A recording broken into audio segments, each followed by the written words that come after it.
pledge allegiance to the flag of the United States of America and to the republic for which it stands, one nation, under God, indivisible, with liberty and justice for all. Please take a moment for silent reflection.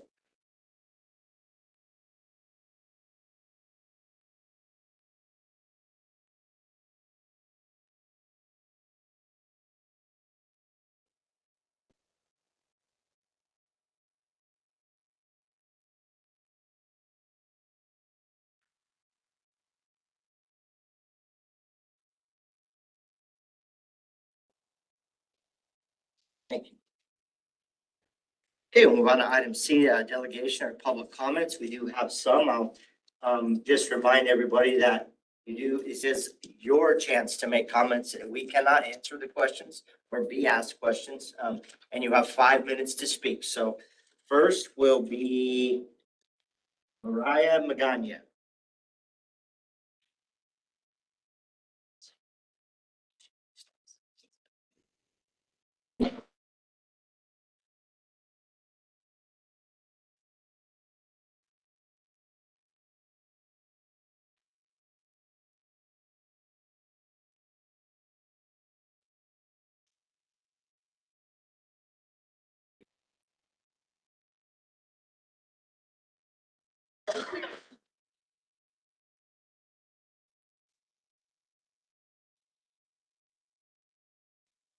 Good evening. My name is Mariah Magana. I'm a Garden City resident. I work for New Frontiers, a project of Loud Light, which equips Southwest Kansas communities with the tools to build power through dignity, belonging, and freedom. We represent over 500 individuals who have signed on to advocate for hardworking families in our community. Thank you so much for giving me the opportunity to speak tonight. I am here to request that the USD 457 Board of Education make a public statement outlining the district's policy regarding immigration and customs enforcement on school property. I understand that the district already has policies in place regarding law enforcement entering school buildings. However, given the concerns many families in our community are experiencing, I believe it is important to provide specific guidance on how this school district will respond to ICE and what protections are in place for our students. Families deserve to know what they can expect when they send their children to school each day. A clear public statement would help reduce confusion, build trust, and reassure students, parents, and staff that the district has a plan. I provided examples of public statements released by Dodge City and liberal school districts, and I respectfully ask that you consider adopting a similar statement for USD 457. Thank you so much for your time, your service to our community, and your consideration. Thank you.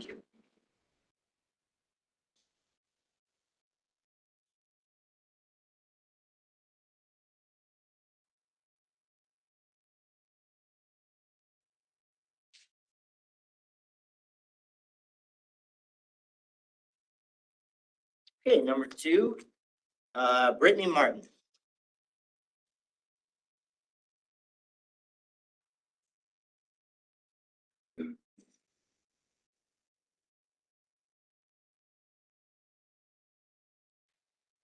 Hello, my name is Brittany Martin. I'm from Garden City and a resident here.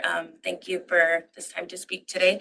I'm here on behalf of a community that I'm deeply involved in and a part of. I'm also here as a mother who understands that trust parents place in our schools every day when they send their children to learn.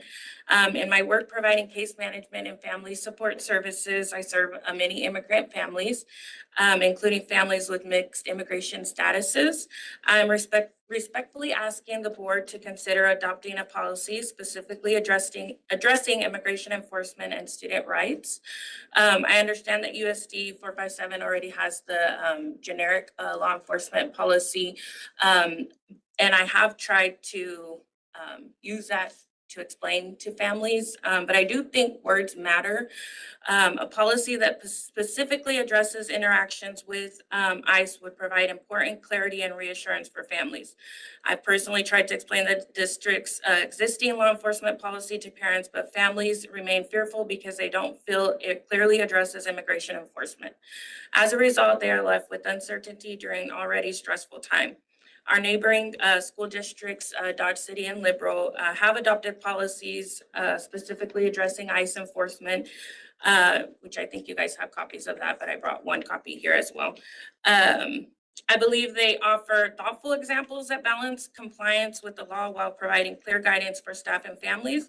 Garden City is a diverse community, and I believe a policy like this would benefit not only families, but also the professionals who serve them.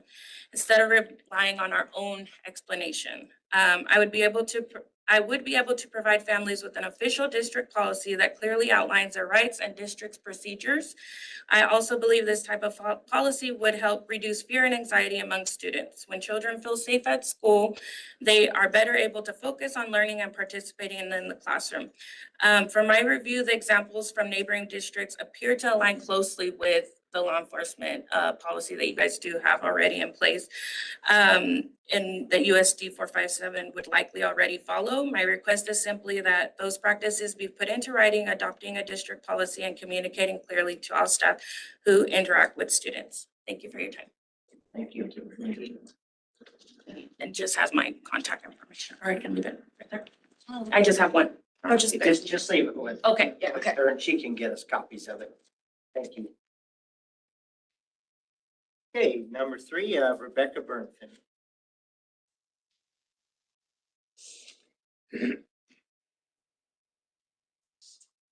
Hello, Becca Burnfin speaking as an individual. Had I been given the opportunity to public speak at the last Thursday meeting, Robin, I would have shared some positives, things that I've been doing with lawmakers and that are not up for re-election. But since the first reading of our policy regarding HB 2299, many policies have become publicly available, and I now represent most of Southwest Kansas educators as I have been elected as their board member for Kansas NEA. Within days of HB 2299 taking effect, senators on both sides told me that they had already been hearing gripes about what is happening in school policies.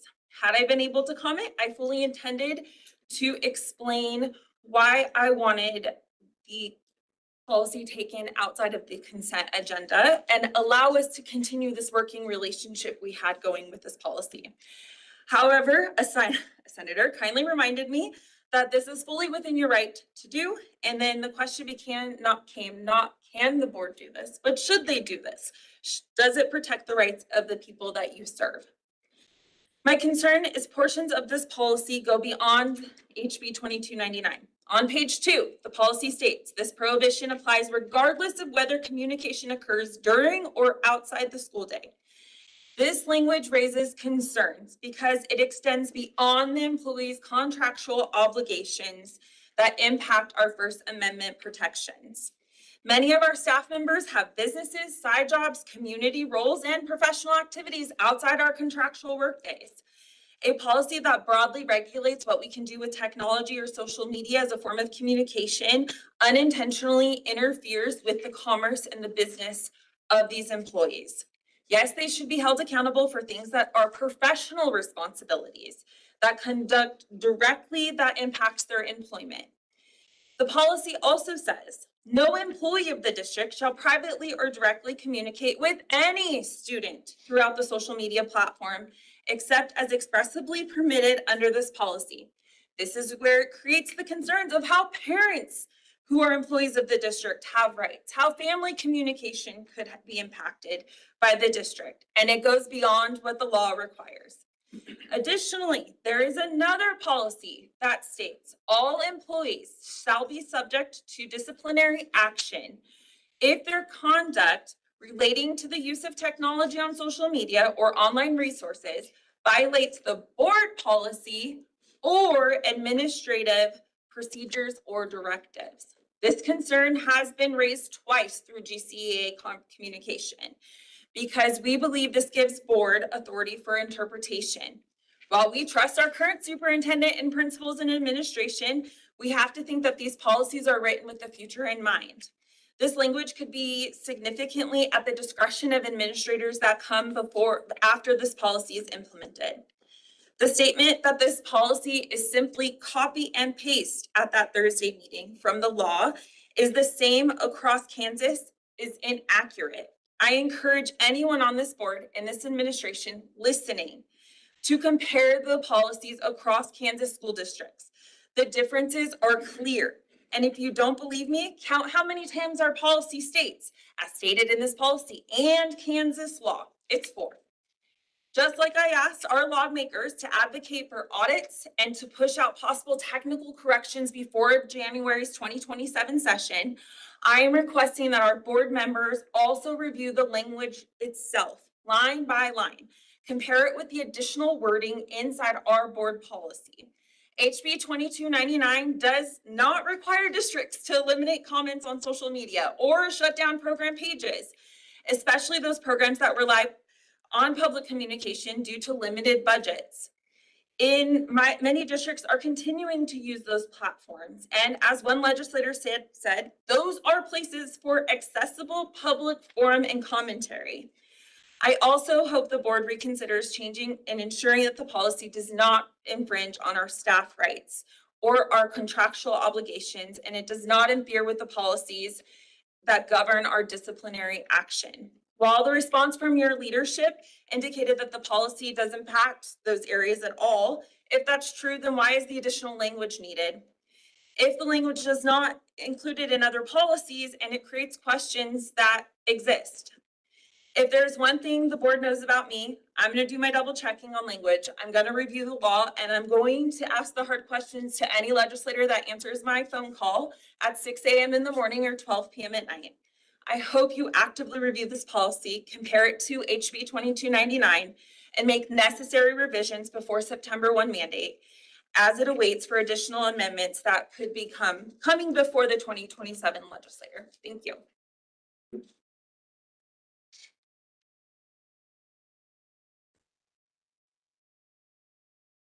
Okay, number 4, Levi Burnford.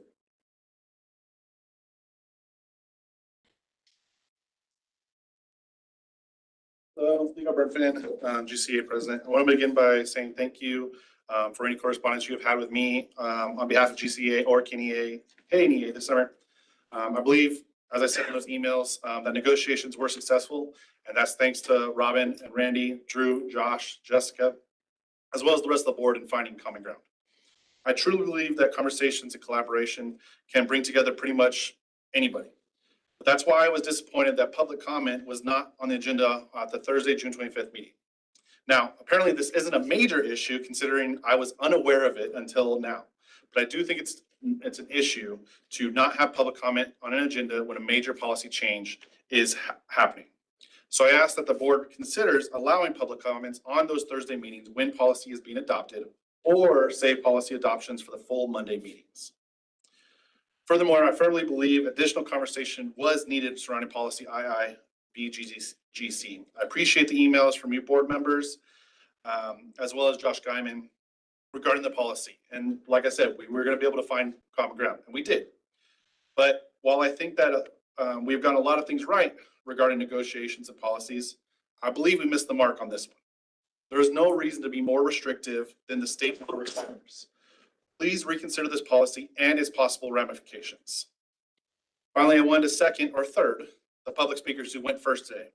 While I was in Denver for the NEA Representative Assembly, I met educators from Minnesota, which were unprepared for the aggressive tactics of immigration enforcement surrounding schools.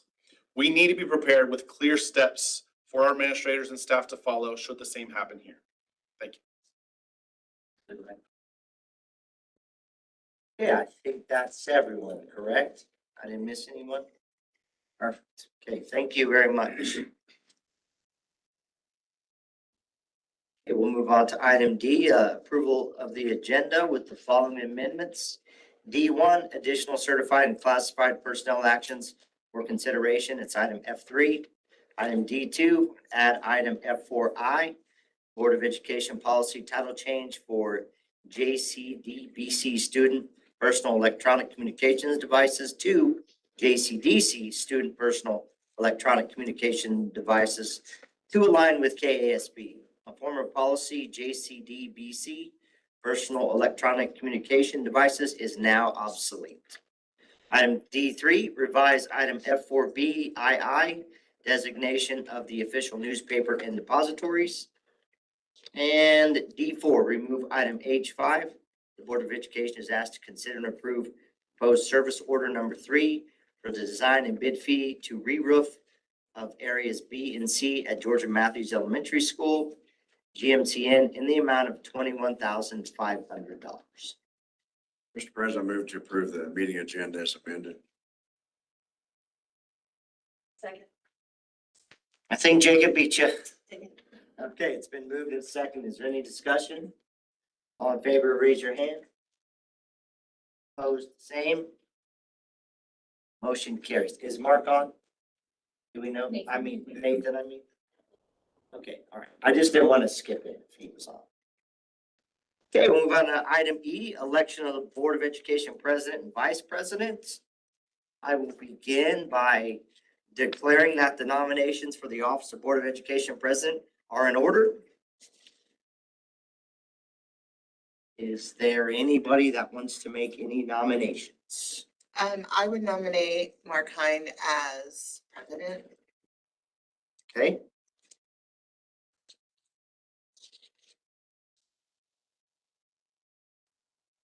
Would be considered a motion and then you get the second.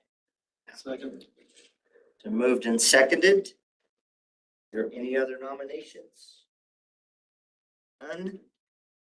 I will now need to move and second a nomination to cease the nominations. Rebecca makes the motion to cease nominations. Is there a second? Second.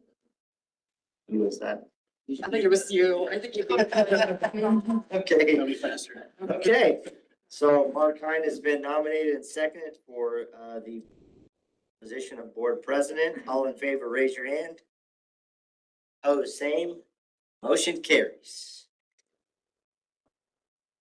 Congratulations. Thank you. Buddy. Can I get a quick picture? Logo?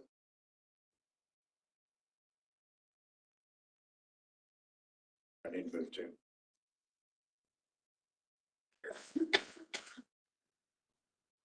Two, three.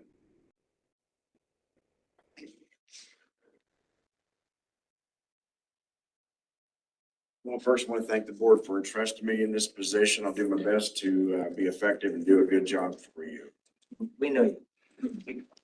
With that, I declare nominations for the office of Board of Education Vice President are in order. I'd like to nominate Nathan Hay. Need a second? Okay. I would second that. Are there any other nominations come before the board for Vice President? We'll make a motion to cease nominations. She won.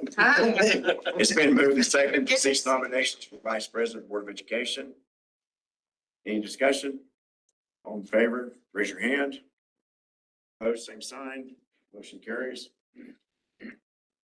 I need a vote. I need a motion to vote on the, right? You can go ahead and vote. They seconded Who's it. the vote? Yeah. Oh, I'm sorry. All in favor, raise your hand.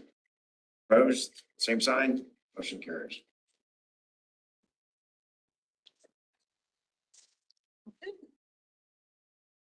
Is Nathan on? He is not. Okay, so we didn't get his vote. We just put him in that position with. What happens when you miss a meeting? Come to me. Okay, we'll move on to item F, consent agenda. Andy, you might play vice president. I can do that, sure. Let's see here. No, it's. Okay. As long as we got president. I move to approve all consent agenda items as amended. For a second. To move and seconded to approve the consent agenda. Is there any discussion? Hearing none, all in favor, raise your hand. Motion carries. Move to item. Took care of a page or two, didn't it? Item G, board reports, budget update, Jessica Northern, Chief Financial Officer. Jessica, Hey there. you're up. Okay, first I just want to take a minute to explain what the revenue neutral rate or the R&R is, in case the newer board members aren't aware of what it is. But the revenue neutral rate is the mill levy that would generate the same amount of property tax revenue from existing property that the district received this past year. If a taxing entity adopts a levy above the R&R, then state law requires additional notice and a public hearing because taxpayers may see an additional tax increase over what the normal property values would be for them. So for fiscal year 26, our mill levy was 51.418 mills. Based on current valuations, our R&R for fiscal year 27 would be 51.078. My recommendation is to build the fiscal year 27 budget at approximately 51 mills flat, which places us below the revenue neutral rate and last year's mill levy. For some perspective, a homeowner with a $200,000 home would see the school district portion of their property taxes decrease about $10 a year when comparing a levy of 51.418 to the 51 flat. While the reduction is relatively small, it does make a meaningful impact to the district finances using our assessed valuation of approximately $454.5 million. Lowering the levy, that 0.418 mills represents about $196,000 in a reduced local property tax revenue that we would see. So the plan again is to build it at the 51 mills, which is below the R&R and last year's mill rate. I just feel like this approach is being fiscally irresponsible, and although minimal, it provides a tax relief to our community. It maintains financial capacity to support student, staff, and district operations. So unless there are concerns or questions, I will give the notice to the county tomorrow and let them know that we're not going to exceed the R&R and no hearing would be necessary this year. Questions for Jessica? I don't have questions, more just comments that I know as a board and I know you guys have worked really hard that was a goal that we did not want to raise taxes again and that. And I really appreciate your guys' work to be able to lower it. Although it's minimal, it's still, we made an effort and we tried our hardest and I still think it's going to work out good. So thank you for everything.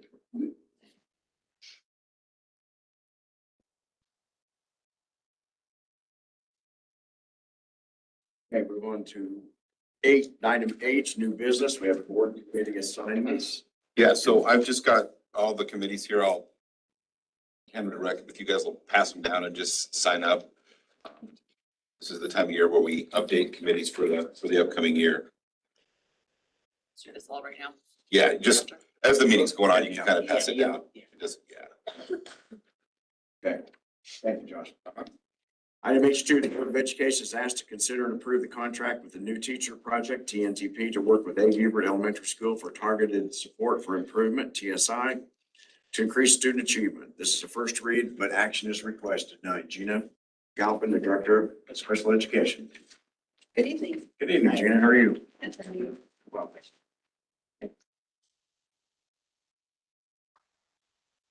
Thank you, Gina. I just wanted to share some data with you. I can briefly go through that in just a few minutes. KSDE gave us the opportunity again this year to apply for a grant for our buildings on improvement, Abe Hubert, Bernadine Sitz, and GC Achieve. And Abe Hubert decided they wanted to continue their work with the new teacher project. This would be their second year. They're on improvement for special education students and student achievement scores, specifically on the state assessment. So we tracked FastBridge because we didn't have ongoing state assessment scores to look at throughout the year to see if the work was paying off and making an impact. And so we decided to use the FastBridge data. We are excited that through our work with Abe Hubert and TNTP and Bernadine Sitz this year, data significantly improved in our special education students. You can see on the far right, this tracked how many of our special education students made typical or aggressive growth, which is actually difficult to do. Historically, we see minimal growth from one benchmark window to the next with our special education students and really some of our general education students. So typical and aggressive growth is something that we're really proud of. So basically, this is just showing you, there was one group, students who receive support in the general education classroom only for reading did not show growth, but every other group did. And many of them significantly. So when it says, for example, math, CWC only, those are kids who receive math special education services in the classroom, in the general education classroom. And they, 2% showed typical or aggressive growth. But then when you get to kids who are pulled out to resource support, you can see 37% showed typical or aggressive growth. 100% of kids who got pulled out for a full resource. One of the main focuses this year with TNTP was to make sure that students had high quality curriculum in front of them in the special education classrooms, which we've been trying to work on over the past few years, making sure that they were given the same grade level curriculum that their peers were getting with the appropriate supports. And so TNTP worked very hard to support resource special education teachers, the principals, and the paras in how to make sure that those high quality resources were in front of kids. So at the beginning of the year, some of the materials that we would go in and see during observations were not from a curriculum that was adopted or vetted or aligned to standards. And throughout the year, they made sure that there were observations, feedback, and then data to support what they were using with their students. So the work that they did paid off. KSDE is also consulting with TNTP as a partner to revamp some of their systems that they do at the state level. So we're excited to have the opportunity to work with them as well. And KSDE wants to be part of this project this coming year because it is $240,000 grant that we received, and that's the amount of the contract. So it will be fully reimbursed through the grant. And KSDE will meet with us at least 3 times this year to track our growth because Caitlin Sharp, she is from TNTP. She is working with KSDE and wanted them to see the work that we're doing here in Garden City, specifically at Abe Hubert with the students there. And she invited them to come in and monitor the progress and the data to hold us all accountable, but really TNTP for the work that they're doing and the results that they're able to get from the work that they do. And so we're asking for you to approve the contract with the TNTP so that we can begin the work. We were not able to get it on the last board meeting because we were going back and forth with attorneys to make sure the contract was what we wanted it to say. And they do want to, our focus this year is going to be on implementation of the new HMH curriculum with our special education students and teachers understanding, again, we want our special education students having access to that same high quality curriculum, and they're going to provide the support and what that would look like with our special education students, even in the resource setting when they get pulled out. And so they do want to participate in the July in-service with HMH so that our TNTP consultants are there and they hear the same thing that our teachers are hearing. So that is why we're asking for you to take action tonight. Do you have any questions? I have a couple. I'm not really familiar with TNTP. Can you give a little background of, where they're out of, how many hours, they'll be spending in the district, how we came upon them, if we've worked with them We've before? been working with them for 5 or 6 years. They are a national organization that does a lot of research. Some of their research, they have the Opportunity Myth, Coherence by Design, and the Opportunity Makers that are national research projects about looking at high quality instruction and how to get results in schools, how to change the outcomes of students. And so we've worked with them for quite a while, just through our general education, Office of Instruction. It was just through this grant, because that was one thing that I recommended we look at is TNTP is very expensive. And so we in the special education world don't get the opportunity to work with an organization that has a price tag like they have, unless we get a big grant opportunity like we did in this situation. So It's $240,000 grant roughly, and is it from the state? the state will pay for it, yes. It's reimbursed. Like hours of work do we get out of TNTP for this? Quite a few. I don't have it calculated in hours, but they come out to Garden City. They ran PLCs once a month, either virtually or in person. They come out 6 times a year. This year, we're going to have 2 consultants. The one that we've been using, Rachel Roberts, and then we have a new one. Her name's Catherine, and she got added in just because of the work that they wanted to do this year with the new curriculum and supporting. Rachel will continue to support in some capacity, but Catherine will take over the HMH curriculum because that's her area of expertise. But they'll be out every other month in person, and then every month virtually multiple times. I met with them almost weekly all year, just for consultation purposes and planning. And then they were here. When Rachel came out, she was here 2 or 3 days at a time. This year, she won't be here as much because she's not going to be working on Bernadine Sits. And then we're taking the work and she's helping us create protocols that we can use in other buildings across the district and how to increase student achievement scores in our special education students. I mean, it looks pretty clear. I mean, you can see the special ed students just in the classroom, part-time in the resource room and full resource. See that it really makes a difference. I'm glad you guys took this initiative.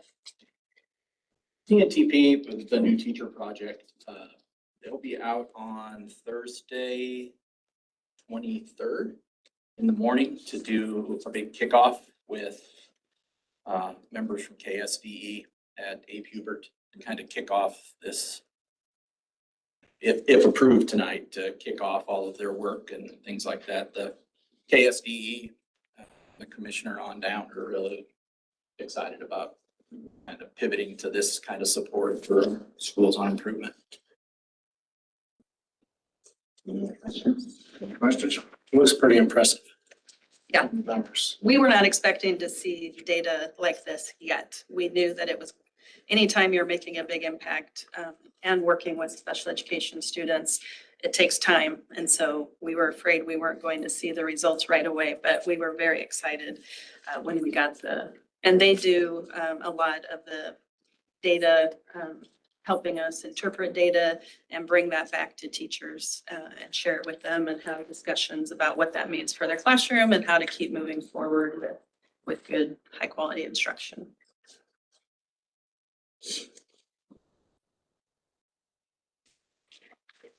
Okay, you're wanting action on this tonight. So Mr. President, I move to approve the contract with the new teacher project to work with Abe Hubert Elementary School for targeted support for improvement and increased student achievement. Second. It's been moved and seconded. Any discussion? Hearing none, all in favor, raise your hand. Motion carries. Thank you, Gina. Thank you. Okay, item H3, the Board of Education is asked to consider and approve the implementation of 6th grade intramurals at Bernadine Sits and Charles Stone's Intermediate Centers in partnership with Blue Cross Blue Shield and the Pathways to a Healthy Initiative grant, and adopt a resolution authorizing the superintendent to take actions necessary to complete minimum requirements, making the Unified School District 457 Garden City Public Schools eligible to receive a non-competitive implementation grant for the Pathways to a Healthy Kansas Youth Physical Activity Package. This is a first read. And Steve Norman's here. Yeah, earlier this school year, Mr. Guyman and administration were contacted by Livewell Finney County about this opportunity to partner with them and Blue Cross Blue Shield on pathways to a healthy school or healthy public initiative. And some of the areas that we kind of talked about were areas that we can get school-age kids more involved in physical activities and healthy activities in an after-school structure. And so we targeted specifically one grade level to try this out and to start an after-school intramural program. That'd be 6th grade at our 2 intermediate centers. Kind of doing that to promote school activities, especially at that grade level, because in a couple of years with restructuring of schools, they're going to be involved in sports and activities. And so we kind of want to start that attitude going. And so here to talk a little more about it from Live Well Finney County is Callie Dyer. She's been working with us along with Beth Kozel as far as getting this grant. So what we'd be asking for tonight, as you read, was the approval of the board for Mr. Guyman to put in for it's a non-competitive grant. We've been working with them on acceptance and putting together a program, but it's just really your approval of his making an application for things. So I'll let you go, Callie. Thank you, Steve. Good evening. As Mr. Norby said, this is just giving Mr. Norby the opportunity to, or his designee, to apply for a $25,000 grant to Blue Cross Blue Shield. We have a Blue Cross Blue Shield Pathways grant, and the city of Garden City has received a grant. And now we would like the USD 457 to receive the money. And the grant for this would be $25,000 when we have some opportunities for them to get some more money.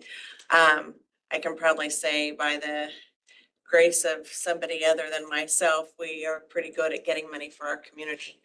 And so that's what we ask you this evening, to allow Mr. Guyman to go ahead and proceed with this grant opportunity for the schools so we can get some younger people involved in physical activities. I did not bring that data, but we are not a very healthy community, and we're trying to get healthier. And we feel like getting kids more active at a younger age would help that. So, other questions that I can babble a lot, so I'd be happy to answer any direct questions that you have. I just want to say, I think it's great to start getting kids more involved in physical activity. Hey, sixth grade is a great opportunity or an age, I think, to get that started. As Mr. Gormley said, they're going to be moving up seventh, eighth, and those activities will be, they'll have the ability to play basketball, football, whatever track, and get them involved earlier. It's a good thing. Even if they don't, it's still a good thing. It's in that opportunity at least, so. And I can tell you with Live Well, they've been really big advocates for pushing through this and really contributing things for the schools. But with this especially, they helped us conduct a survey of fourth grade, fifth grade, sixth grade parents about how active is your child involved in sports or activities, and what are barriers that keep you from doing that. And a lot of it is expense and time and travel, things like that. So taking some of those barriers away and doing it in a structured environment at school, teaching skills, no cost. And so we can help kind of go past some of those barriers. But Live Well, they helped us put together that survey and get that data, and then act as the go-between with Blue Cross Blue Shield. And it's been a good partnership so far. I'm familiar with Blue Cross Blue Shield. I think it's great that we have a Healthy Pathways grant for this. This is an implementation grant. What do we do moving forward? Do we have a plan for that yet? I mean, how long is this going to last? Is it going to buy the equipment? Then we have to figure something out going We have forward? the opportunity to continue to apply for it. Reapply. Yes, yes. Yeah, and I think Beth had shared with me that there would be funds to purchase the equipment outside of this $25,000 over the couple of years that would pay for the staffing and things like that would go with it. We have another grant that we would be able to apply for. This coming up would be 5,000. And then when that grant closes, I mean, the year end on that grant, we could apply for another 5,000 that could go to the school district. And then the city of Garden City has the AFAC funding that the school district could apply for that funding as well, up to, I mean, whatever time they apply for that funding, it could be up to $25,000 in the AFAC funding that the city has. So there are opportunities, and we are always happy to help, not just the school district, any organization that wants to apply for funding, we're happy to help. Callie and her team have done a great job of getting different grants for us through the years and done a really good job of supporting us. And so this is another great opportunity for us, for sure. I serve on that board and I can vouch for that. They do a very good job of getting good grants that are, I think, making differences in the health of the community. I really can vouch for just the whole grant application process, and working with them can kind of be a little daunting sometimes, but they've been really great as far as kind of being the go-between between our school vernacular and language and needs, and then Blue Cross's needs and things they need for that. So they've always been great for that. This is a first read Yes. tonight. Okay, this will be on the consent agenda. Other questions? Comments? Maybe a different rabbit hole. We talked a week or two ago, Josh, about sixth grade, football, flag football, girls flag football and stuff. Is that a part of this, or was that? No, that would be separate, because that would be ninth grade, or 9 through 12. So this would just be for sixth grade. Yeah, this activity, these grants, talking to the principal, they want to focus on soccer in the fall, basketball, soccer, volleyball, and then basketball, and then in the spring, they want to focus on track and field. So those are the major sports because those are the non-contact kind of sports that they're going to be able to play when they get to middle school, and when sixth grade comes up to middle school, and sixth grades are a part of that. Those are going to be those sports. So. You may have said this is maybe a dumb question. It's intramural, so they're just staying within Garden City, it's just Garden Yeah. City. Wouldn't be traveling or anything like An that. intramural program. Yep. I think it's smart. It's whoever's thought of that was a good idea, because our sixth graders now with grade reconfiguration will have opportunity for sports that they don't have that opportunity now. So this will kind of get them used to that. So that's a good idea, I think. Get the kids used to Thank seeing. you. That's how it came up, is when you all were looking at that reconfiguration, we were like, aha. And then that didn't happen. So we were like, well, we'll just pivot and do something else. So that's actually what we were thinking of. So thank you.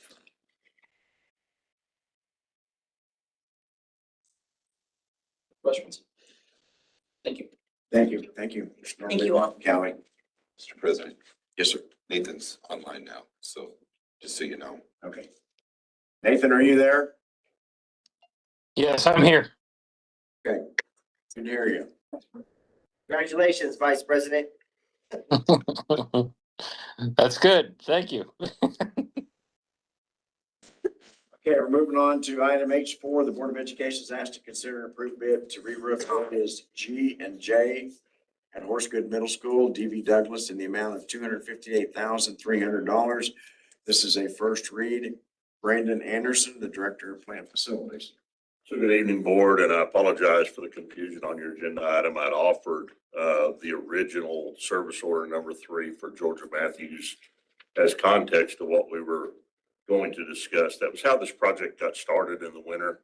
You guys approved a service order number 3 at a charge of $21,500 for GMCN to design and bid out a new roof replacement at Georgia Matthews. I think I discussed with you guys during my update for the long range plan that we ran into some problems with that roof, mainly that the roof was wet, the gypsum deck was wet. We would have to replace not just the roof, but the gypsum deck as well. As we got to looking, a lot of the infrastructure underneath it, conduit and whatnot, is attached to that gypsum deck. It would escalate the price, but it would also escalate the time, and we couldn't squeeze that into the summer. So we pivoted. We took those funds. There's also another smaller service order that was in the packet as well that I signed for $12,250. It was below the $20,000 threshold, but to allow them to design. We still have that design for Georgia Matthews, so we're getting what we paid for there. This was for them to go and look at the band room. In instances like this, we kind of keep some projects on the side, need projects that maybe aren't as big. In a Horsegood, the band room, and then also the lower level of the library area. We've had some incidents of leaks over there too. So those are 2 roofing areas that needed to be addressed. The lower library area took a little bit longer. We didn't know if we'd get it squeezed in or not, but they did get it turned around and offered in this bid process. So that's kind of how I got to the point where I'm presenting you with a bid for 2 roofing areas at Horace Good. Does anybody have any questions on that first?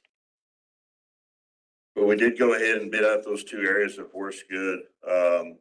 Probably the total area, I didn't compare it exactly to what we were looking at Georgia Matthews. It's a little smaller than what we were looking at Georgia Matthews. We had an estimated budget of $575,000 for that project at Georgia Matthews. The roof areas, we bid it on a base bid and the alternate bid. The low responsible bidder in both instances, but the base bid plus the base bid and the alternate is DV Douglas from here in Garden City. Their base bid was $97,500, base plus the alternate of $258,300. So in the memo, the alternatives and actions that the board could take: number 1, take no action; number 2, accept the lowest responsible base bid for section G, which is the band hall of $97,500. And then alternative 3 would be accept the lowest responsible base bid, section G, the band hall, and the alternate bid, section J, the lower library roof and classrooms of $258,300, which is within the earlier set aside budget for a project of similar size at Georgia Matthews. The recommendation of staff is that we do accept the lowest responsible base bid for section G and J of $258,300. Obviously, from a timing standpoint, you may ask, when are we going to do this? These 2 roof sections are in an area where we can basically fence off to an area in between the 2 sections and allow that to be a work session while school is in process. So this would be a fall project. Maybe that's why we received pretty favorable bids, but we did get, I don't know if you looked at the bids, but I didn't go through them all.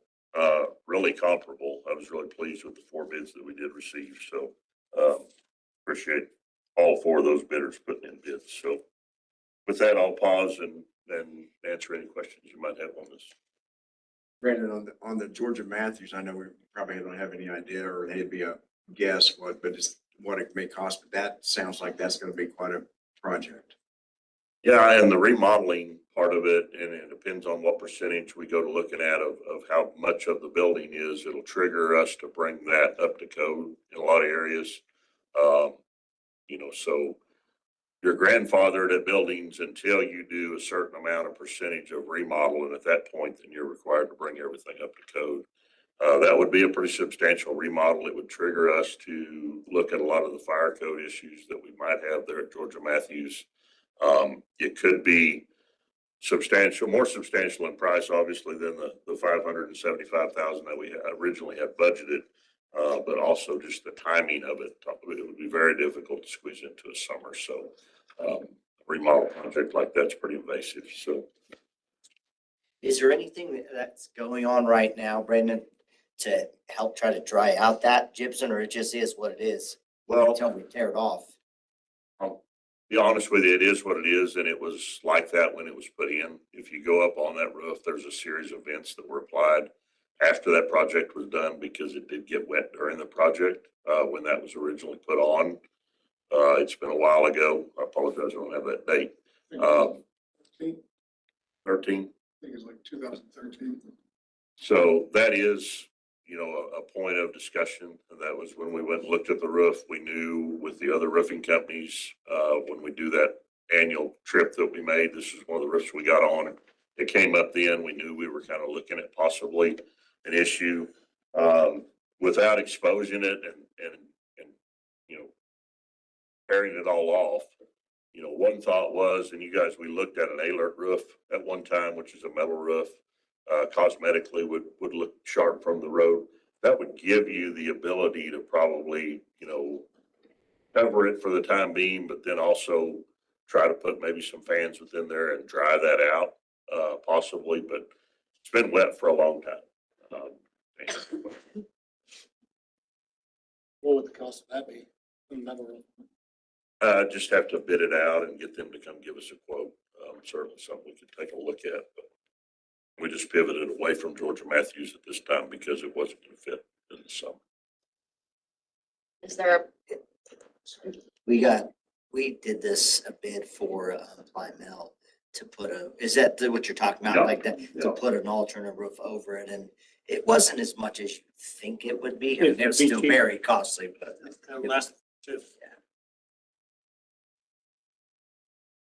Is there a plan for when we might address the Georgia Matthews roof, or is that just? So it'll be something we'll continue. Like I said, we do have the design and the package ready to bid. It's a substantial enough project. It's, unless we end up, you guys change the calendar altogether and we end up with a 6 or 7 month long summer. It's gonna be really difficult to address it with students in that building. Because of maybe, I mean, I don't know. We haven't really dove into that discussion because it's pretty invasive. If you tear off that decking and all that, I mean, you're basically, the building's unlivable. That's why they work in there.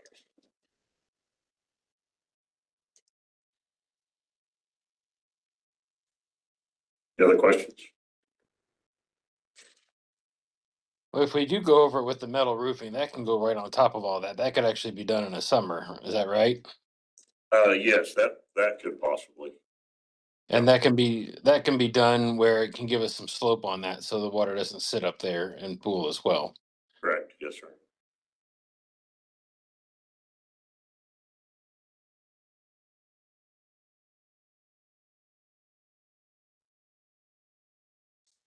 To go back to your proposal, I think the pivot going over to the horse good, take care of those roofs sounds like a good idea at this point in time. And we're spending, not that money's the big factor here, but we're spending substantially less money. Jessica likes that when we spend less money. Yeah. Band room and those library, there's about 3 classrooms across from the library to the east of the library, and we've experienced a lot of leaks to those classrooms. The band room or the band hall, I mean, the lower deck, you want a tour, I'll take you. It's like it's soaked through and wet. We've got to totally tear it off too, but it's not a gypsum deck. So kind of made me, it was scary for me to be walking on it, honestly. So. Questions?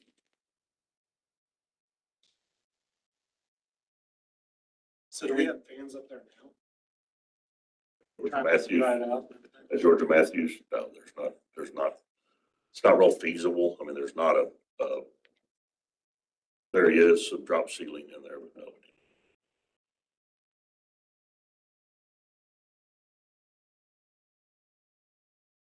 Okay, we'll move to item H5. The Board of Education is asked to consider and approve a scope of work proposal for the core facilities conditions assessment for Garden City Public School District 457 campuses, FMX, in the amount of $129,332.77. So as we talk and discuss about long-range plan, and kind of how we look at all of ours, one step that we would take or like to take in the process, our new work order system that we implemented last year, FMX, also has a module that goes with it, which is for long-range planning specifically, especially on the mechanical side. And what they will do, the module itself will cost us another, I think it's a little less than $11,000 on an annual basis to have that module. To put it into context, we were paying about $63,000 on an annual basis to have our old system TMA, which was our work order system. Right now, it's about $10,000 a year to do the FMX work order system. It'd be another $11,000 to add this long range planning component with FMX. Which after that, we would just pay that annual fee. There's a $5,000 implementation fee. But the large costs that we're addressing are given to you tonight. We're asking you to consider tonight of that $129,332.77. And in the proposal, if you look through it, basically it's they'll go into every campus and they will address all of our mechanical components. They'll look at all of our HVAC units. They'll look at all of our generators. They'll look at all of our, any heat pumps, domestic water heaters, backflow preventers. The roof is optional. I'll talk about that in a minute. So all the mechanical equipment that obviously they'll come in, they'll give us they'll give us an end of life for each one of those systems. They'll come in and give an independent opinion of them. They'll rate each one of them, along with Jill Regal being new and as a nutrition director. They would come in and look and analyze and give an independent assessment of all of her equipment on the nutrition side as well. This would be one key and one step in the puzzle as we move to a larger master plan eventually, which for a larger discussion on Georgia Matthews is kind of where we need to get. That's another conversation that hopefully we'll be bringing to you in a future date on kind of some steps we would start taking to basically get compiled all the information we need on every building that we have. And this is the start, basically the mechanical, the moving parts that we have to keep moving, obviously. They would come in and address that, do this independent assessment. It's actually a facilities condition assessment is what they call it, FCA. So tonight, there is also a option to address roof. I said I'd come back to that. The roofing assessment, they hire that out to a different group to come in and do. That's an extra $27,500 on top of that $129,332.77. I really feel like the information that we've got on roofs and the information that we have on flooring is pretty good and up to date, and working with our local roofers and going up on top of those roofs on an annual basis, our problematic ones, helps us keep that up to date and where it needs to be. I'm not asking or asking you to consider that portion of it. This, I think, would just be beneficial from the mechanical side. Again, HVAC, electrical generators, hot water heaters, backflows, and then all of nutrition's equipment, their freezers, their dishwashers, their boilers that they've got. They'll look at our boilers as well. It would give us a conditions assessment and a baseline to start from. All of it would directly integrate into our current work order system with FMX. That's what I like about it. For us to be able, it's kind of, you would consider this a single source almost to a degree, because it will directly integrate to our current software with FMX. But there is a way that we can do this as a single source by becoming a member of TIPS, which is a buying cooperative, which they have offered to help us get registered into TIPS. And I think we could probably do it on our own. Yeah, I actually already registered. Oh, okay. So we're already a member of TIPS. So that would allow us to approve this without going and getting any other bids. I think the positive is we know that it directly would implement and correlate with our current software that we already have. We have been looking at Brightly, but hadn't got to the pricing point yet. And I don't know how I have no idea how it would integrate this, but FMX is the group that we listen to. And I think it would be good for, like I said, Jill being new in her director role, me being relatively new in my director role, a good assessment of all our mechanical equipment at this time. So with that, I'll stand for questions. Thing we have probably has an expected life cycle for it. So I would assume also this would help with budgeting looking forward that, hey, we got something that's 27 years old and expected life. We're already past that. You could be looking at. That'd be very helpful. And then the other piece too, Brendan, you might talk about is how they'll put the barcodes on all of it so we could scan it, have a record of. Yeah, anybody can go up to it, and that's what we're doing with our FMX software now on the work order side. And we've already got some of the HVACs are coded with a scanner, where they can just walk up, whatever technician walks up, scans it, it brings that unit up immediately. Right now, we like it because it brings that unit up and it tells us how much we've been working on it. It would then directly correlate. There also will be settings that you set up on the long range plan side where it will also consider, okay, yes, the end of life is supposed to be this. However, you've had to continue to work on this unit 2 or 3 extra days. Maybe that end of life needs to be adjusted and changed. And you could see what work has been done on that particular piece of equipment, whatever. Yeah. And when it was done. Yes. You don't think that you have anybody that has the level of expertise to kind of do this similar thing? Not on my staff. No, sir.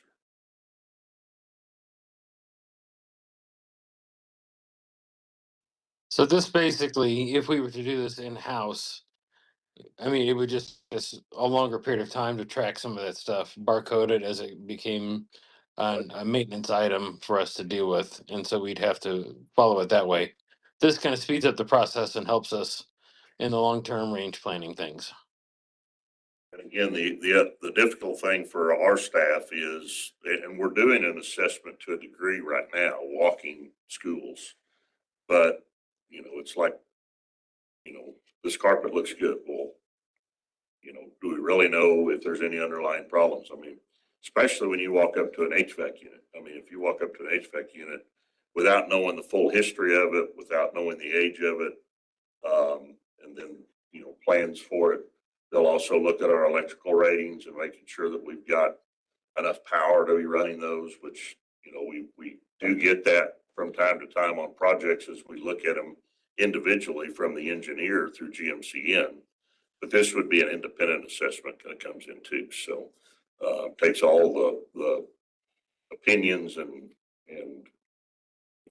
some of my guys have a different opinion of different schools because of how they've had to work on different things. So these people come in and they don't have any preconceived ideas and they give us an independent assessment.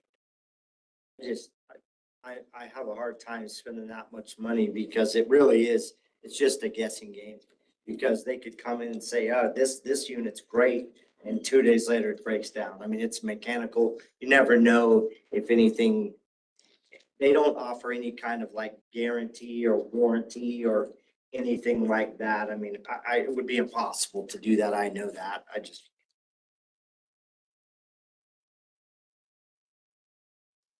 If it was something you did in-house, I like this kind of capital planning dashboard feature. Is that something if you did in-house, you could come up with or not? We're working towards that. Yes. Yeah.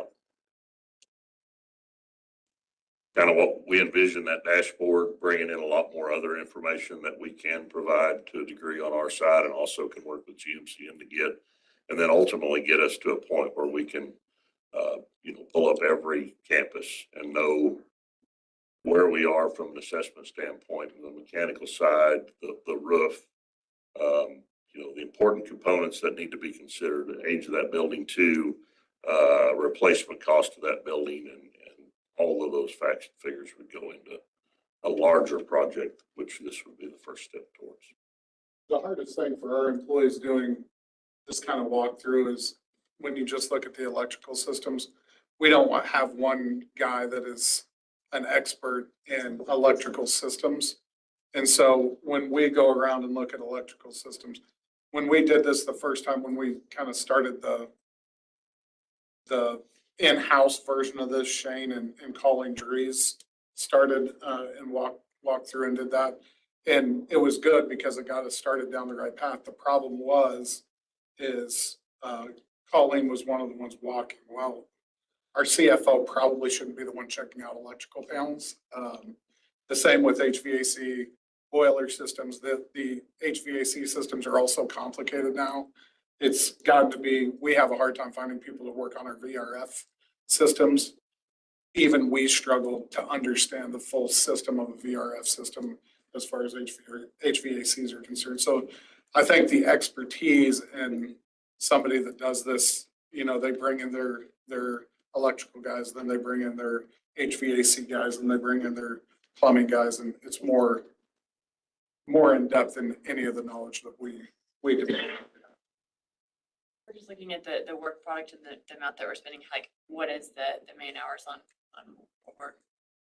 The 129,000, how many people do they bring in on their team and how many hours do they spend? And then I assume you guys. How many would be on their team? I'm assuming 8 to 10 would be in their team. And I assume you guys will have to spend quite a bit of time putting this together too, if you're putting in like the age of each unit. I mean, they won't know that by looking at it necessarily, will they? You guys will have to spend. Yeah, we'll have to supply. And then that's gonna pull them off of the projects too. That's the other piece to that.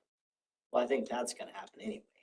They're gonna be pulled off just to help gather the data needed for this company.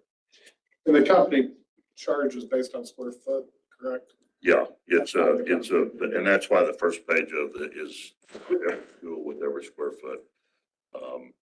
I didn't figure out exactly what they're charging, but they had originally quoted 7 to 11 cents per square foot.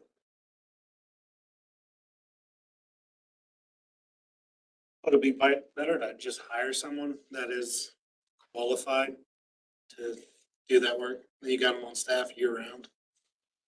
If you have electrical or whatever. The problem is, for what we as a public entity can pay salary wise, anybody that is very well qualified in that is in the private side, making substantially more than what we can afford to pay them. We tried to do that actually, Jacob. That was what, 4 years ago? 4 years ago. 4 years ago, we created an HVAC position, an electrical position, a plumbing position. And we never got any interest in it just because we couldn't afford to pay. There's so much Make it the commercial private growth. sector. Yeah, we're Not making being so much there. money in the private sector that we just can't compete. Brandon, remind me, the initial cost, this is the 129, and that's for them to come out and do this assessment. Yes. Put the barcodes, the QR code, whatever, on the equipment. And after that, there's an annual fee of, 10,661.25. thank you. Do we have access to adding the modules, even if we don't use Yes. them to do the work? Yep, Because that part, the implementation fee of 5,000 plus the 11,000. And then when we add new equipment, we put a new HVAC in, we putting the code on it and putting it into our system. Somebody else is not We doing would it. either do it or we would submit it to them and they would add it in as a component. The one thing that we have enjoyed with FMX is they have been, every time we've called them with an issue, and that was what we liked about it. It was more user friendly. It was easier for everyone to use. It has the ability to go English, Spanish, as well. And then also we can customize anything within FMX that we want to. And all we've got to do is call them and they've worked with us great on any of our concerns. And also this group is affiliated with FMX. Back to your point of hiring an expert. Well, these are the experts, but then these are also the experts that work for FMX. A lot of them have histories and sitting in chairs either on this side or on this side within school districts as well.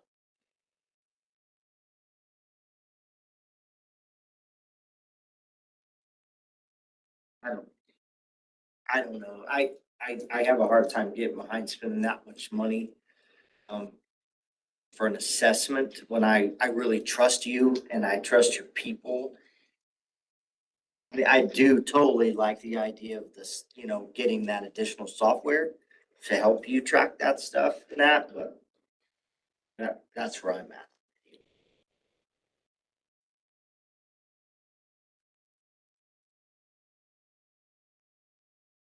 I do agree, it's a lot of money, spent on this side, but once it's done, I think we have a good system in place at low cost to go ahead and maintain this stuff, and for staff that are working on this to know what was done on this one, when it was done, how many times you can look and see anything you want to look at, and how many times this piece of equipment's been worked on, and at some point in time, is it worth continuing to work on it, put money into it, we just need to buy a new one.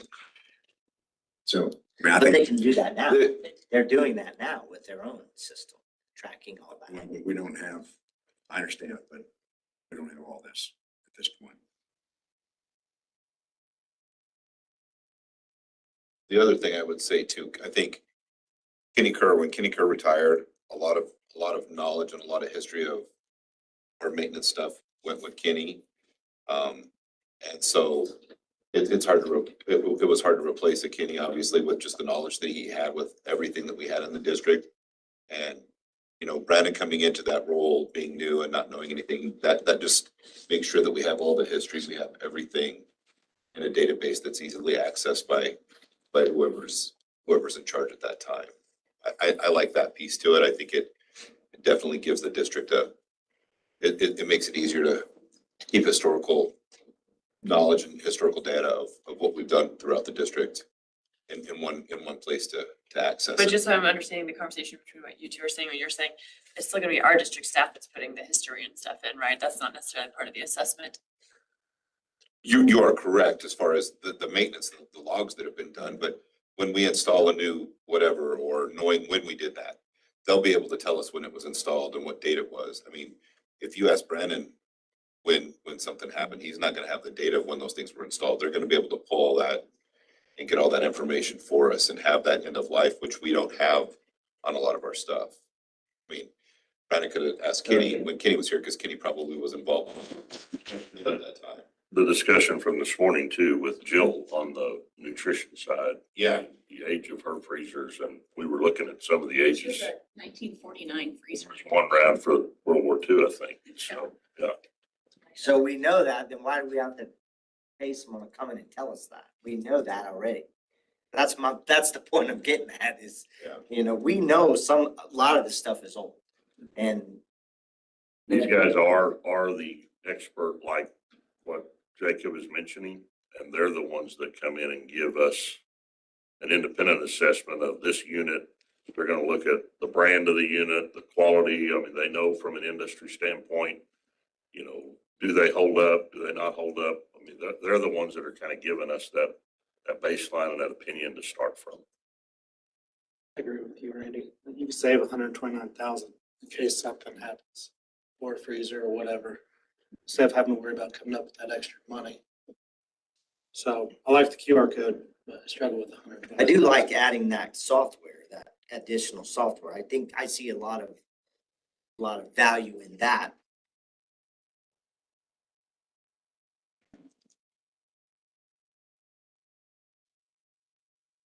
I know it's hard, sometimes to place a dollar value of an ROI on something that's a little more intangible.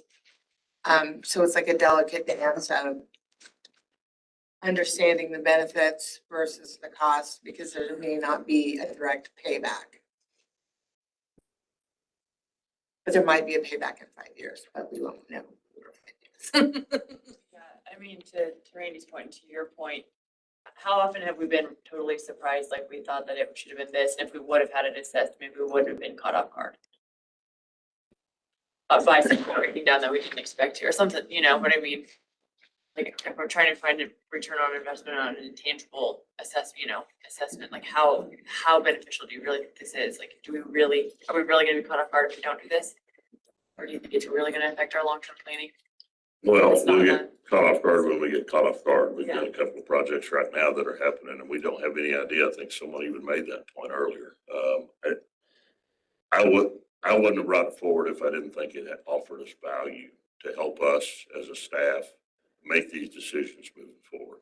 It is certainly something that we could do in-house, but we don't have the expertise. It's a WAG. I can't say what it stands for. It's a guess.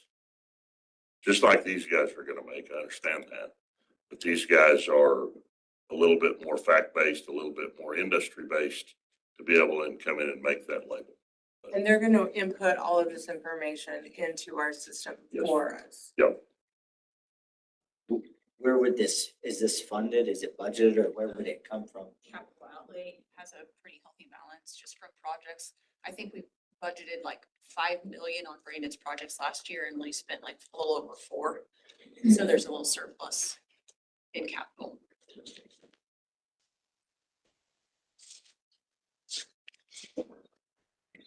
And a substantial amount of our projects have come in under budget. Go back and look at that long range plan that I showed you guys. You can look at what we had budgeted versus what they actually cost.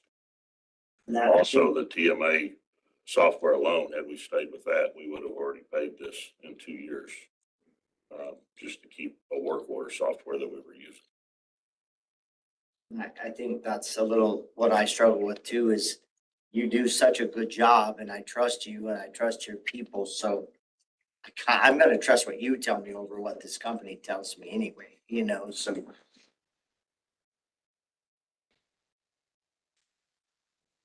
Nathan, you got anything?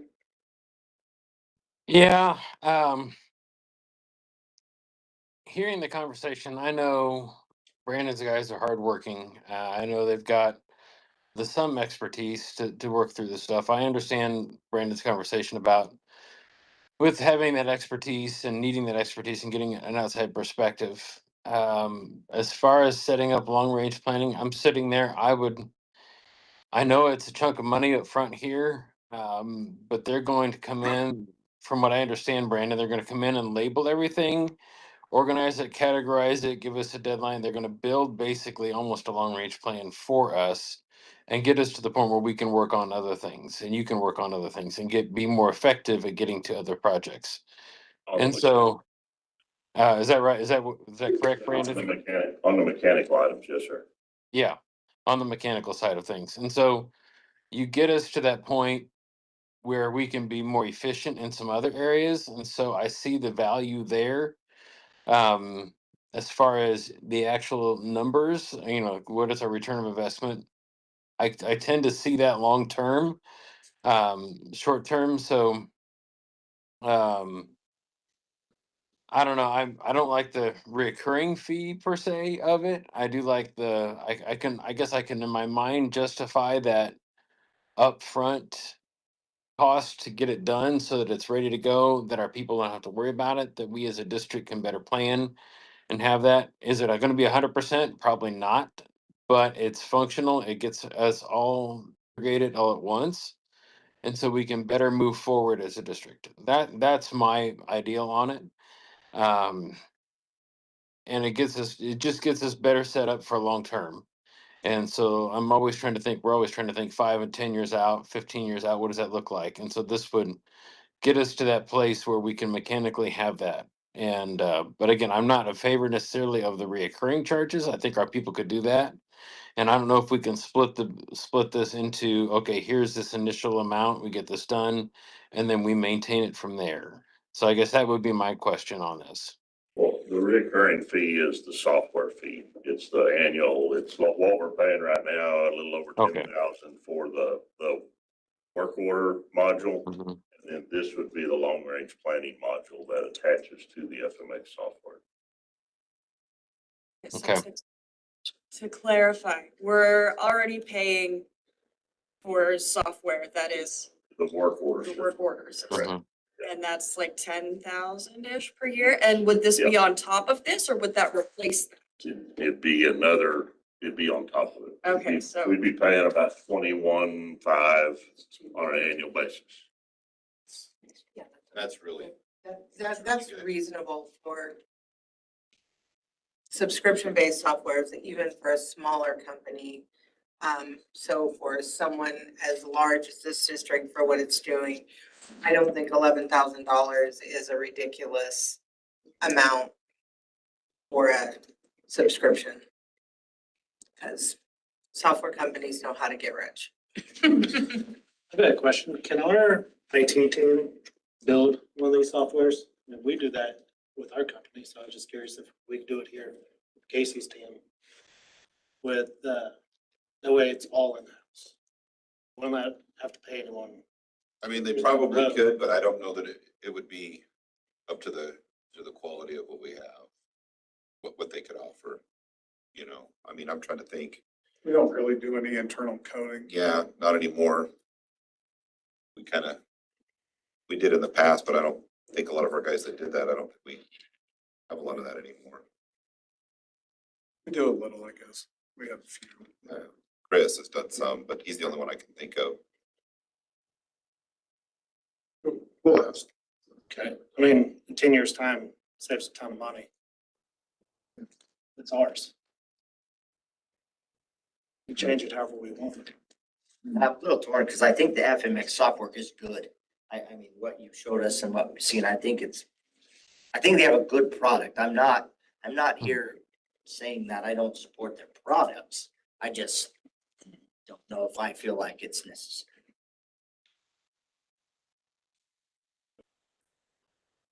So we've kind of been already going through and like assessing each of these pieces, kind of piecemeal, one thing at a time. And this would be more of like a clean sweep where they go through and do all of this in a certain amount of time. And then you have all of that information and you don't have to keep going through and doing piece by The current piece. snapshot, all of it's right. So, District wide. so this would be just like a clean sweep and then you have that information. You don't have to keep going through and getting it and. I think we all agree that information is super beneficial. It's just a pretty big price tag that is associated with it. The one question I guess I have in talking about this is when you talk about whether it be IT or whether it be the plant facilities, what staff time do we have available that can do this work? That's a concern that I have in listening to what they would do on either side of this, IT or plant facilities. Yeah. Because I would hope that we're keeping them busy right now with what we have going on. And then adding this, to me, it looks like a heavy lift. It's a big project. Yes. I mean, it's 1.6 million square feet, right? 1.521, that's what I was just looking at. So it's 8.5 cents per square foot. They quoted us a ballpark of 7 to 11.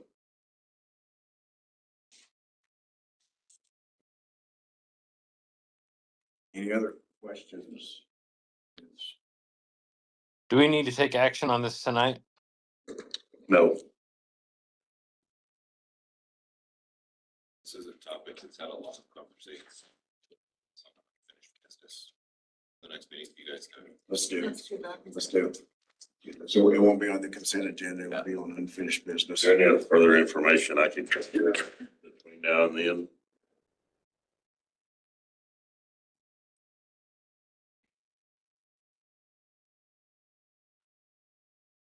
Didn't look like it. Brandon, thank you. You bet. Okay, move on to item H6. The Board of Education is asked to consider and approve authorization for Jessica Nother, Chief Financial Officer, to apply for and administer credit card accounts through Dream First Bank for the purpose of managing and supporting student fund activities. Action is requested tonight. Jessica? Yes, so in transitioning everything on student funds from Equity to Dream First, submitted everything. And then when the student funds credit cards application through their third party, we got denied because they want a specific motion that you guys give me the authority to apply for these credit cards. So the motion just needs to specifically state that I'm authorized for up to $100,000 per month.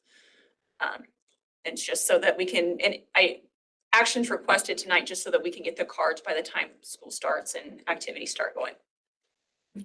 So just didn't realize that they needed a specific motion when we did this. Anybody? I make a motion to authorize Jessica Northern to apply for and administer credit card accounts through Dream First for student fund purposes, combined monthly credit limit not to exceed $100,000. Did you get the second? Okay. It's been moved and seconded. Any discussion? All in favor, raise your hand. Opposed, same sign. Motion carries. Okay, item H7. Do I need to read all these? No, you did just like. Okay. The Board of Education has to consider and approve the following revised Board of Education policies. This is the first read. Drew Ton, Superintendent. So, if you've been on the board or you plan on being on the board, hopefully you guys plan on being on a long time. Our July meeting is normally our heavy, policy meeting. It's when all our policies, get adjusted based off state legislatures, what they've done in that prior session. So this is that time. We'll kind of go through them, on a abridged version, one by one to make sure I can ask, or you guys can ask any questions as we go through them one by one. Most of them I'll have the answers to. There's like the finance one. If you have a question on that, I'll probably defer to Jessica. The first one is CCA. That's just our org chart. I am happy to report that we only had to change one person, and that has to be the least amount we've changed in a decade. So that's a good thing. The only thing that changed on the org chart was transitioning from Tracy to Jill in the nutrition position. So that was good that we didn't have a ton of change there. DFE investment funds. House Bill 2152 changed the way the process that we use to invest funds. It clarified specifically who can receive those investment proposals on behalf of our district. It also updated a bunch of definitions of eligibility for those financial institutions. and then the collateral requirements for those institutions. A lot of this is on the institution side of things. And then it also modernized the language regarding the securities themselves and the repurchase agreements. So that's DFE. It's just updating to match the law on how we can do investments. EBBE, emergency drills. Really, this policy just is changed to update to what we are currently doing. It defines what crisis drills include with those intruder responses and lockdowns. It prohibits active shooter drills in grades K through 8. So when they actually come into the building and perform an actual active shooter drill itself. It requires parent notification, requires annual board review of the drills and the safety plan, and then requires us to follow that KSDE guidance. And you guys should also have the red lines in your Friday notes, I believe. EE, food services. This change was worked through with Jill. It's that annual notification. It's a change in annual notification regarding the free and reduced lunch processes for meal eligibility. Requires the posting of district unpaid meal charge policy on our website. So what happens if a student has unpaid meal charges, that has that policy on our website. Specific procedures and timelines for notifying families of delinquent meal balances, and then aligns policy language with federal school meal requirements. Josh, real quick, our unpaid meals, we have a pretty healthy balance that covers most of those, correct? Yeah, we have. Almost just under 20,000. Enough that specifically is for. So unpaid meals for us isn't normally a much of an issue because we do have a lot of community support in that area. GAAC, sex-based discrimination. The sex-based discrimination changes Title IX reporting for sexual harassment. This is a law that changed in the definition. This actually does benefit us quite a bit.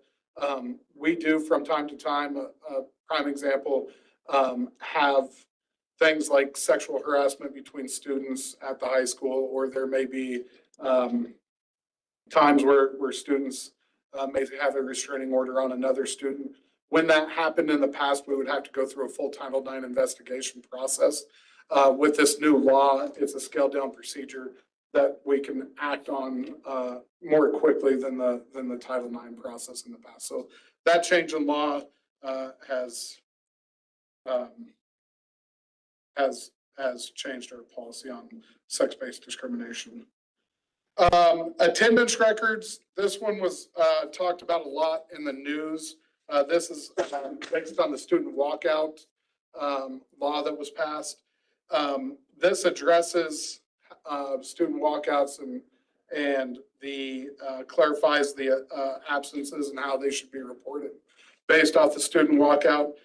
In the news, this policy addresses, if you were watching in the news, the penalties for not enforcing that state law. So if we don't enforce that state law with those three things, the not getting parent permission, not enforcing the discipline, and having staff involved in the process, it is a pretty hefty fine toward the district. It's actually a year's salary. The superintendent's base salary for 1 year is the fine.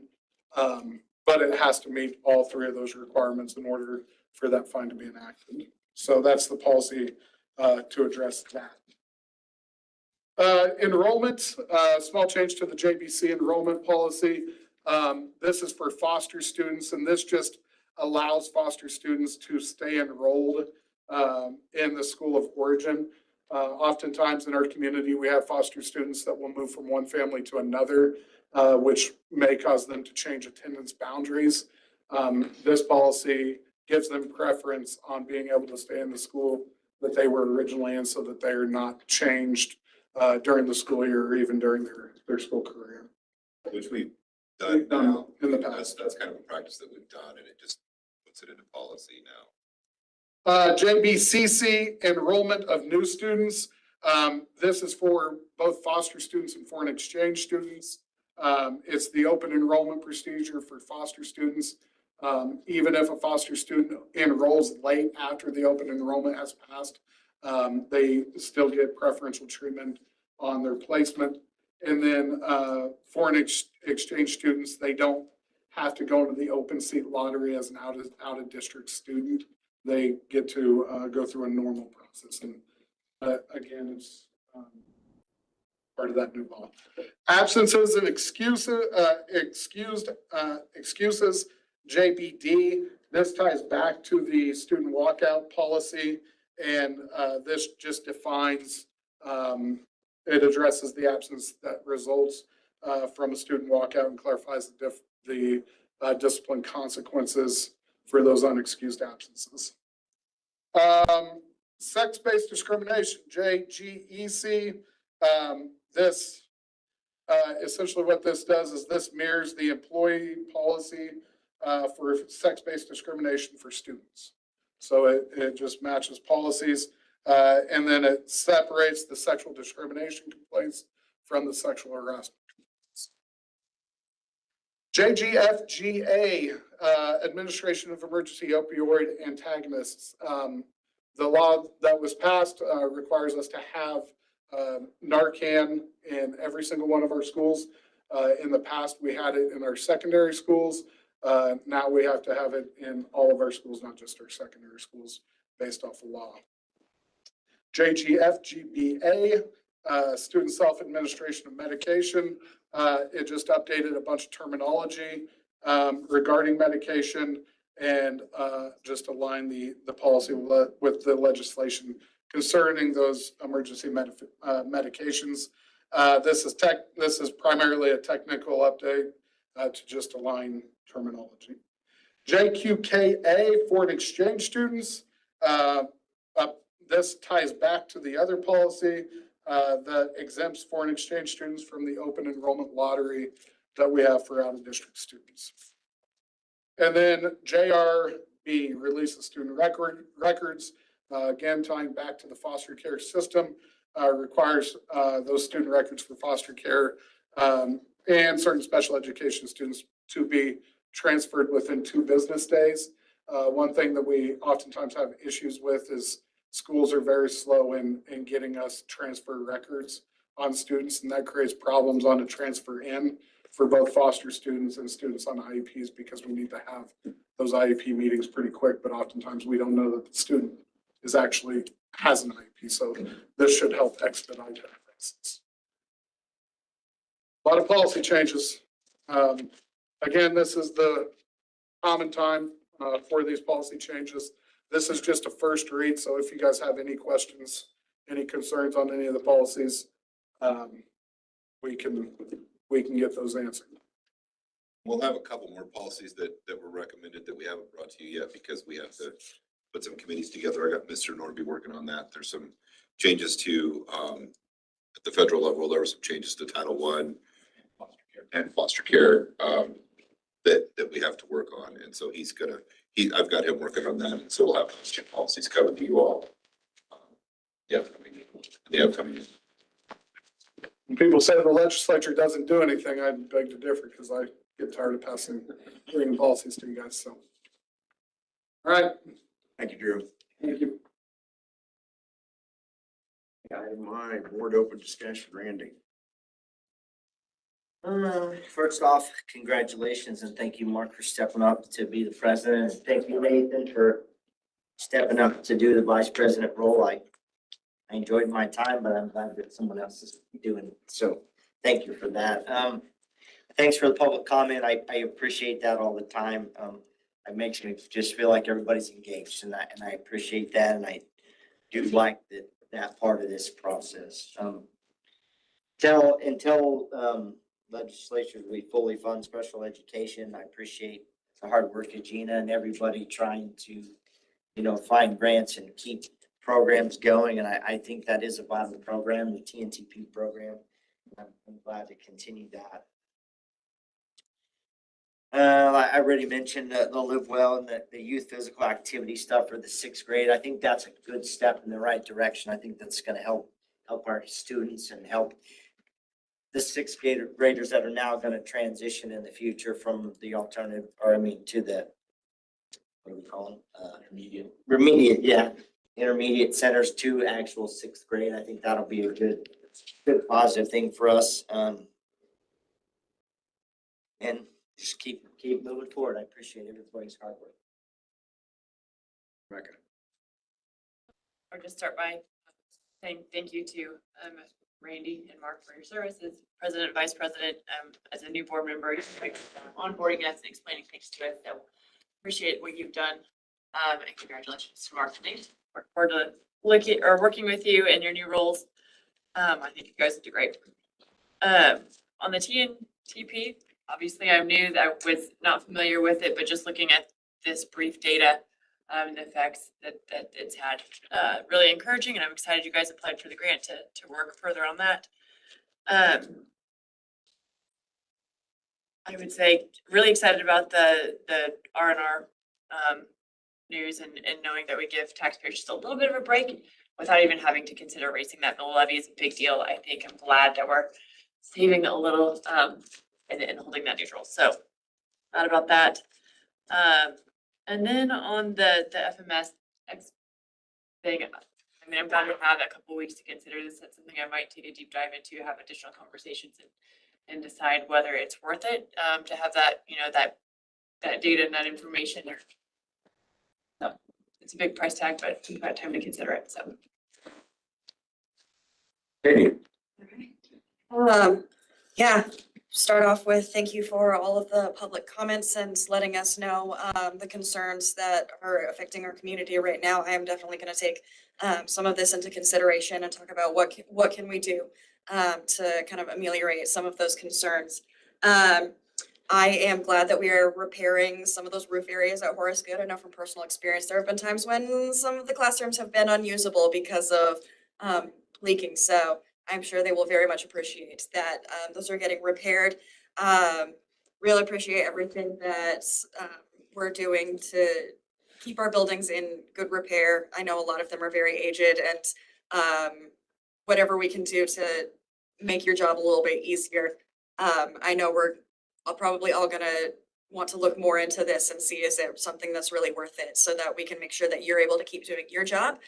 Congratulations to our new president and vice president. Excited to keep serving with you guys. And yeah, just thanks everybody for all of the work that you all put in.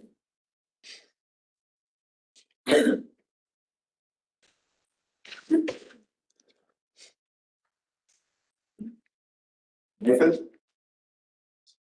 Yes, very much appreciate all the hard work of everybody. Really right now doing a lot online and getting things ready for this next year and behind the scenes. I very much appreciate all of the summer staff. I know they've been doing some painting, getting buildings ready for teachers to come back, and very excited for the start of the school year here, just about a month out, and looking forward to great, awesome things and the opportunity to serve this community in better ways.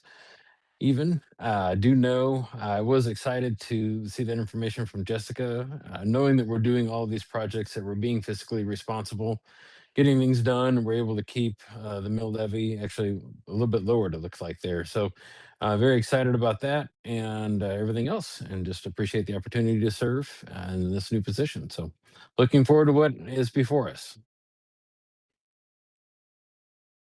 Robin. Thank you to Randy and Mark for serving last year, and good luck to Mark and Nathan moving forward. I think meetings like tonight remind us of the scope of what our job encompasses when you look at the different topics that we've covered in the policy changes, just the public comments. Sometimes I think it's easy to not appreciate how important what our job setting here really is. And so nights like tonight remind us of all of the different things that are woven together to create a school district, which is kind of like a small little town. So thank you guys for being willing to get paid so much to do a really hard job. I'm up now, I guess. Randy, thank you for your service over the last 2 years as being president of the Board of Education. I know it's been a time-consuming job and appreciate what you've done. And as I said earlier, I look forward to serving in this capacity as well as I hope I can do the job that's expected of me and do a good job for the students, the staff, the leadership team, and this Board of Education. Looking at, we had some public comments tonight that I have some questions, and I don't really need answers now, but I just want to ask some things here. Have we had any issues with ICE? Has Liberal or Dodge City school districts had issues with ICE? I mean, I haven't heard of any. And will this policy alleviate fear and concern that some families may have right now in dealing with this? I know we have that policy for law enforcement, but would this be something that would help with that? I don't know. Just ask the question. And again, I don't want to answer tonight, just asking the question. I do want to thank the staff. Looking forward to next year. We're working towards next year. We're also working towards, I know Brandon, Jessica, and the entire leadership team is working for the long term too. We're not looking at just next year. We're looking at, hey, 5 to 10 years out, 3 years out, whatever it may be, depending on what topic it is, what issue it is. And for that, I really appreciate it. I think this board is looking that way as well. And how can we best work towards the future, whether that be next year, 3 years from now, 5 years from now, or 10 years from now. And with that foresight, I hope that we can do the best job that we possibly can for the school district and again, for the students, leadership team, the community. And with that, I guess, just want to thank everybody for the presentations tonight, the information we gathered, and look forward to the next meeting. Jacob. Well, yeah, echo what everyone said. Thank you guys for serving. It's been fun serving with you guys. The TNTP program, that hits close to home for me, and see those test scores like that. Can't wait to see all the other schools do that and teachers help. And then I'd love to see their test scores in the next year go up. Love all the green.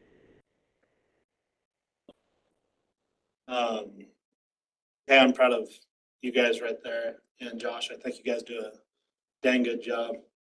Work really hard. And Jessica, thanks for saving money as always. I like that. So don't have much to say since it was the end. Yeah. Josh, you're up. Well, I just want to echo, thank you, Randy. I appreciate your leadership on the board and all the work that you've done to support the board and the district. Mark and Nathan, I'm looking forward to working with you in your new roles. Next week, principals are back. And so the school year, it seems like 4th of July comes and the summer, you can see the end of the summer. I felt that way as a teacher, I felt that as a principal, and I felt that way even more now. It seems like, so we're going to have principals back. We'll have admin retreat Monday afternoon and all day Tuesday to get them ready and get them going. I would invite all of you to come to convocation. When we have that, we've got a phenomenal speaker we're super excited about. Jerry Brooks, who, if you live in the world of education, is a superstar. And so we're excited about that. It's August, tell me the date. August 11th. So if you're available to come that morning, I would encourage you to come. I'll have Jennifer put it down as a meeting of notes so that we can have more than 3 of you there. I know Randy and Mark came last year. Robin, were you there last year? And we had a really good speaker last year, and I think our speaker this year is going to be even better. So it's at 8 a.m., right? Starts at 8. Yeah, 8 o'clock. Yeah. So we're excited for that. It's a great way to kick off the school year and just get everybody together and get everybody kind of fired up and ready to go for the next year. In front of you is the postcard for the KSB convention. If you would like to go to that, please get with me. I would encourage you to go. I've already had Sylvia book rooms for all of us. And so just let me know if you're going. And then if you're not going, I'll start canceling rooms. But I wanted to make sure that we got rooms sooner rather than later. Nathan and Mark went last year. I felt like it was a really good, conference. There were some good things, some things that are specific to you all as board members that I think are really powerful. It also gives you an opportunity as board members to chat with board members from around the state to kind of see, you know, what's working for you all. I mean, it's a great way for you all to network and to kind of grow in your role as a board member. So if you're available, I would encourage you to consider attending that. Other than that, I think we're just excited to start the year. I feel like Drew and Steve and their teams have worked really hard to have a really good back to school start with our PD that we've got going on. And so I'm excited to see how the school year starts for us. Okay, item J, next board meeting. The next regular meeting of the Board of Education will take place on July 30, 2026 at 5 p.m. in the board meeting room at the Education Support Center, 1205 Fleming Street, Garden City, Kansas. Ready for an executive session. Mr. President, I move we go into executive session for Jennifer, 15 minutes. I don't think it will need that long, but we can. 15 minutes to discuss contractual obligations with an attorney pursuant to the exception for matters which would be deemed privileged in an attorney-client relationship under COMA, beginning at, let's go, 7:50. And open meeting will resume in the boardroom meeting at 8:10. 8:05. 8:05. See, that's what your job. I'd like to invite Jennifer Cunningham, Josh Kyman, Drew Tone, Steve Nordby, and Jessica Nother to join us in executive session.